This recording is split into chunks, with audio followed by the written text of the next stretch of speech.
government in the form of bonds and have collateral behind them in case the bonds weren't paid, the interest wasn't paid. And obviously he received funds from them in order to run so he could win the election. That's the only way I can figure that out. For those who don't know, his father, Andres, another communist, and another member of the Bilderberg group and the Illuminati, probably was the worst government during the mid-1980s that Greece has ever had, and he looted the country as best he could. I, like Alex, have been on radio and television and in the newspapers in Greece, along with Max Kaiser, for the last year or more. All of us with generally the same message. Tell the bankers to take a hike. And that's what's going to happen. And the ramifications are very large. Yesterday, Max was on with Bob, I need you to hold that thought because we're going to break, but we're going to be back on the other side with the long segment. Coming up, I'm Aaron Dykes sitting in for Alex Jones back on Sunday, but don't miss this. It's going to be really important. Infowars.com. We're back in the first long segment of the third hour. Joining us is Bob Chapman, the international forecaster, and we were just beginning to get into the whole Greece situation. And as you say, it's not our debt, it's not their debt. But could you recap, Bob, how did they get us on the hook for this? How did they bring about this crisis and try to put it on the people? And didn't they know they would resist? Excuse me. This started in 1974 when David Rockefeller visited Greece. At that time, the government had had a coup by the military, and the military were in power 2 or 3 years, and David told them that the communists were going to come and get them, and so they better load up with all kinds of classy American equipment, which they did. And that really started the spiral. It goes back that far. And when Greece applied, the due date was 1101 to be in the Eurozone and adopt the euro as a currency. They used credit swaps and other devices to hide the terrible situation that they had financially, but just so they could get into the Eurozone. The other members like that. They looked the other way.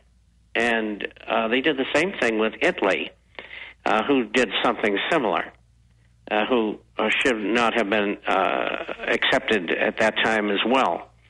But anyway, the evolutionary process of debt has been going on for years, politician to politician. And a good part of it was kept away from the Greek populace because it was hidden by using credit default swaps and other devices. And so it came to a head about a year and a quarter, year and a half ago. And the Greek people really generally didn't know what was going on. In fact, I think a lot of the politicians didn't either. So now the president has a situation where he is lacking 20 votes, which belong to the other party, which is run by Mr. Samaras, and who Mr. Papandreou has been trying to make deals with for the last few weeks to no avail, because Mr. Papandreou wants to sell out the Greek people by collateralizing debt, and I don't think they should do it. And just as an example of this collateralization process, just recently, a German group which owned part of the telecom bought another piece of it for 30 cents on the dollar. So what they wanted to do and what they would like to do, and that's why the International Chamber of Commerce and the Goldman Sachs and J.P. Morgan Chase representatives have been going in and out of Athens for the past month or so, perhaps longer. And they want to buy, bid for the airport and bid for the ports and buy the islands and so on. And they're not going to get away with it.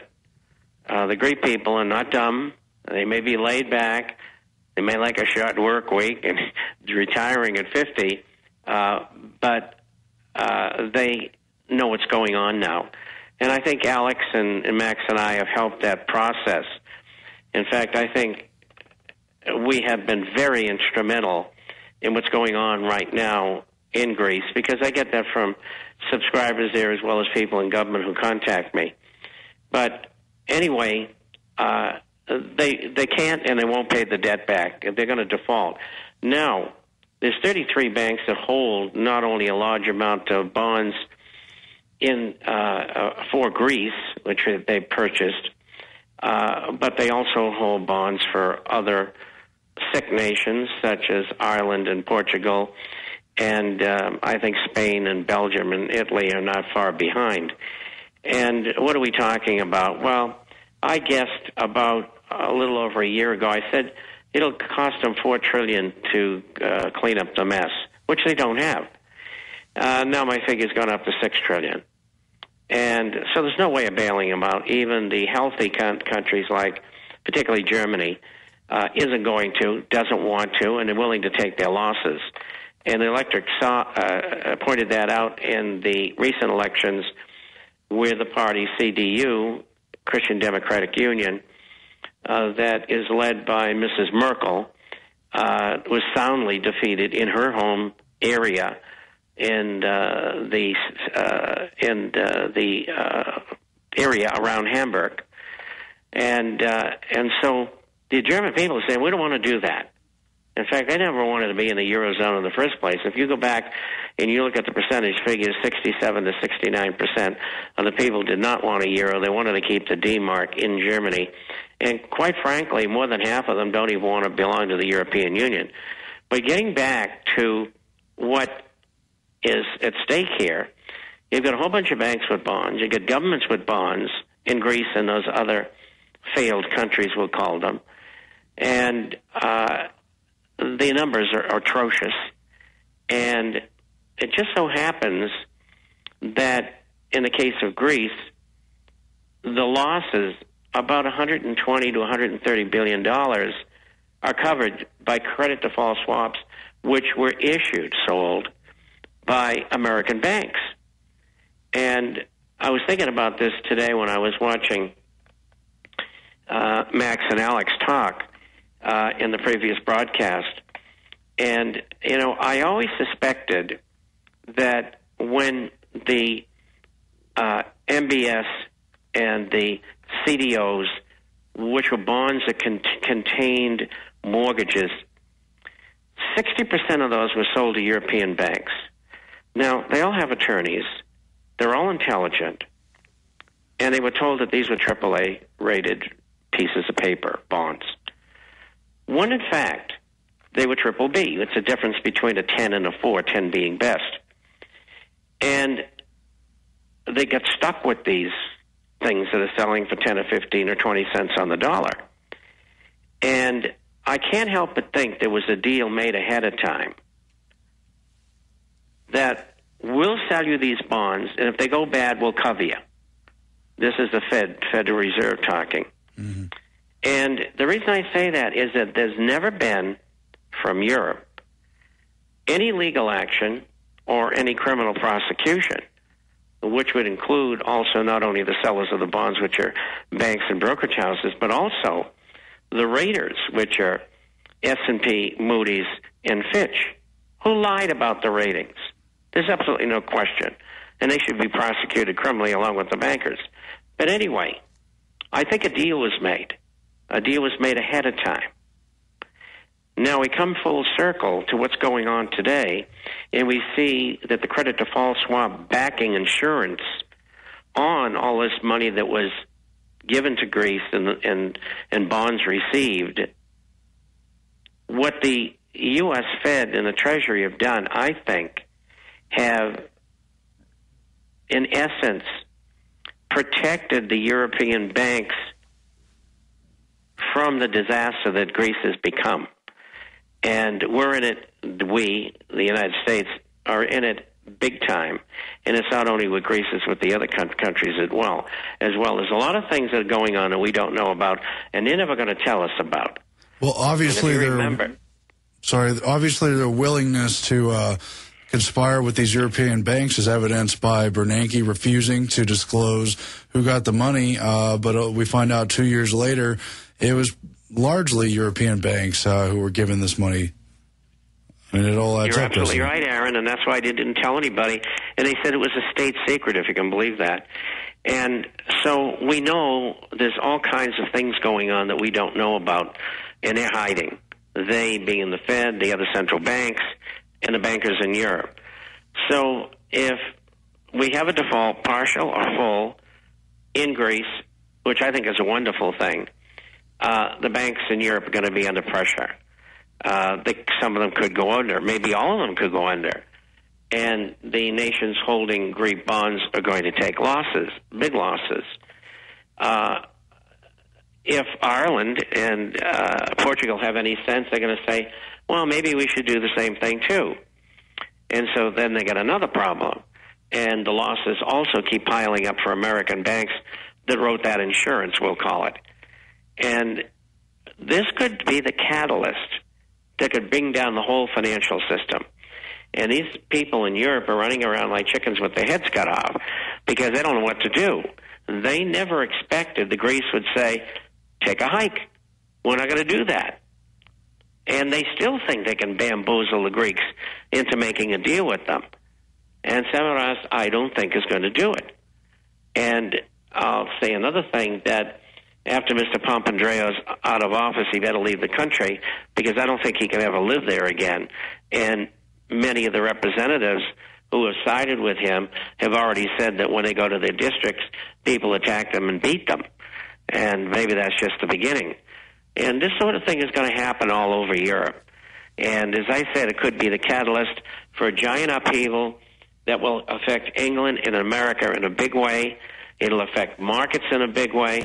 And that's why the stock market just dropped 900 points over approximately 7 weeks.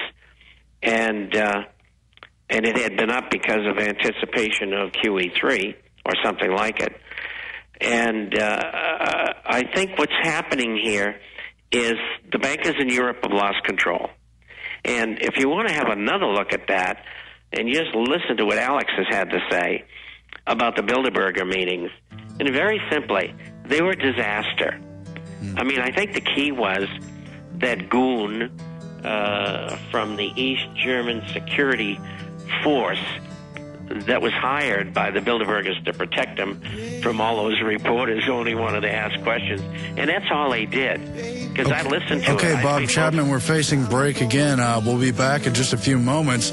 Obviously, Bilderberg very concerned about what's going to happen with the euro. Infowars.com. We're back again, still on this June 17th Friday broadcast. Aaron Dykes sitting in still for Alex Jones.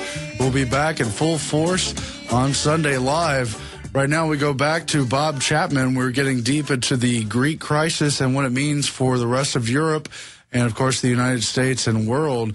Bob Chapman, we know that the Bilderberg Group has been very concerned about the euro's future for several years now. They have, of course, been steering the euro and the European Union for more than 50 years, but primarily in secret. Now, after less than a decade out in the open, or close to a decade, it's really crumbling before them. Why is that, and why are they so concerned? Well, I think, I understand their desire, and that is to have world government and to enslave people. And I don't know, you and I both don't agree with that, I'm sure. Obviously. But the point is that they don't look at the anthropological differences and the cultural differences of Europe and other places in the world. Within countries, never mind from country to country. And it's an unnatural association. This unnatural association is pointed out in the fact that they have open borders in Europe. And sure, you can go back and forth between countries and just show your EU passport and off you go. But as far as people moving from country to country, that isn't happening. And they expected that it would happen. And they were defying human nature. And it didn't work. And just like one interest rates for all in the Eurozone. It couldn't possibly work.